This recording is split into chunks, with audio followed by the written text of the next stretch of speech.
Hey guys, just did a bit of late night shopping and couldn't help but make a little video here as I compare the ground clearance on this car and the bulk of the engine bay, front end of the car, to the other cars in the car park, which are lower besides that Mazda, but you know, lots of ground clearance, though it doesn't look it. And quite a bit of bulk over here, which is nice. So this is quite bulky and fat.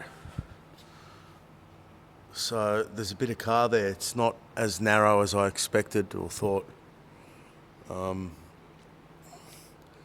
was just sitting out having a bite before looking at the rear of the car, which I understand where they get that whole conservative sort of, people say, oh, they're very conservatively styled. Yeah, without the spoiler, it is. The rear lights are really nice with this, people say it's fussy. I don't think it's fussy. It goes with that. It's all very aerodynamic and stuff, and it's beautiful. But when you go back, without the spoiler, really, you'd be hard pressed to, Civic, Captiva, I don't know, so without the badging and the quad tips and the spoiler and that, but all together, it's quite nice, isn't it, with the,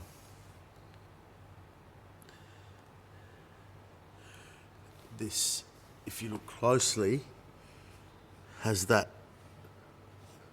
carbon fibre, whatever look to it. I only noticed that earlier on as well. That's actually operational fog light.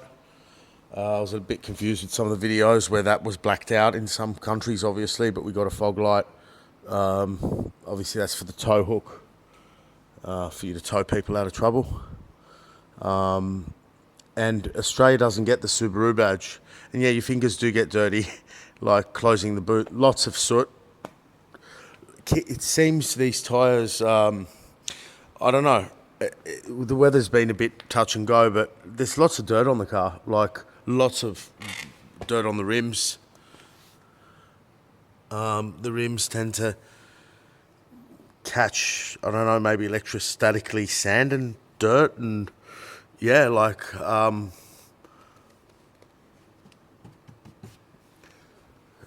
gets quite dirty. And that high seating position I want to talk about that people discuss. Yes, it is. It is. I used to sit far lower in the Liberty.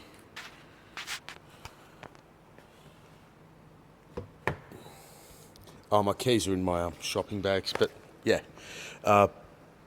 bit of a thing to get out of it. Like, got to take a step out. So yeah, definitely the hip points are raised in this car.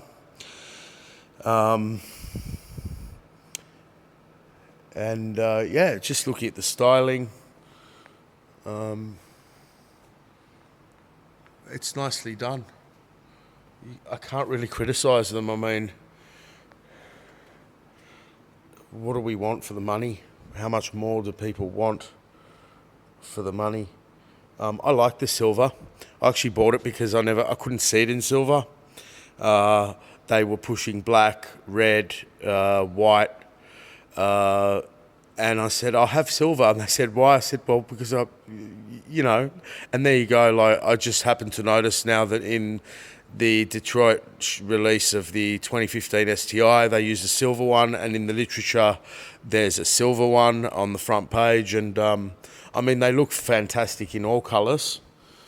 I saw a couple of white ones the other night, and they were nice, but I like silver because you get the different sort of, you really see these laser cut sort of panels, and the detail shows more, I believe, in silver.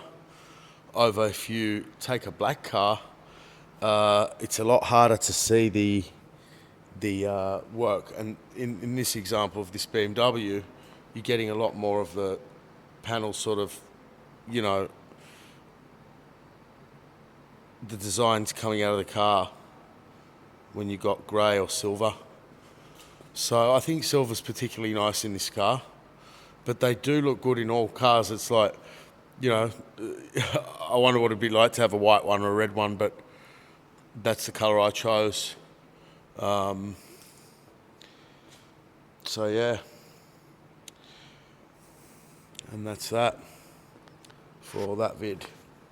About styling. I guess before I go, I did notice this piano black sort of thing they got going at the front, and I believe that's where the car sort of, I don't know, it falters in its front end design. As in, I know it's actually everything on this car is aerodynamically designed. I mean, this is I don't believe this is this is, I know what this is for. This is to divert air up, because they've got to consider water ingestion. And if you look at the design of the car, the intake snorkel is back here. This is designed to throw air up, I guarantee you, into that thing, because otherwise it is maybe a little bit of an eyesore.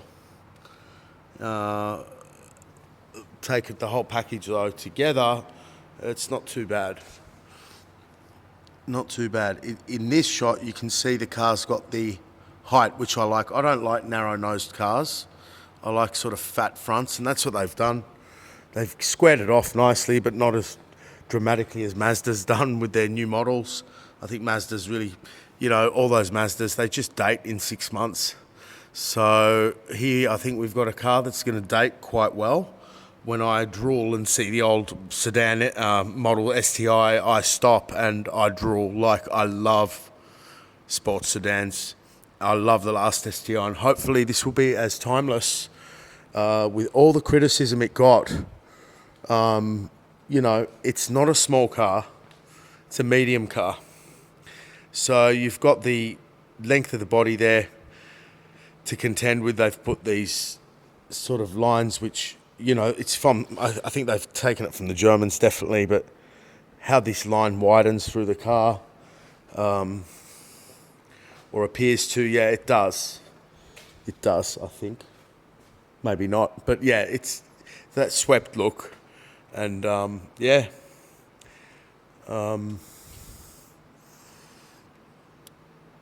Quite nicely done. Bit messy around the windows with the rubbers, as usual per Subaru. You know, but you're not getting that flush look. Here you are. Okay? At the back. Very nicely done at the back. I like how they've reduced this, what looks like the size of the glass. Of course, they had to raise the doors for this ANCAP side stuff and, you know, stuff like that. So that's a bit more about the styling. I don't know why the video is glitching and jumping.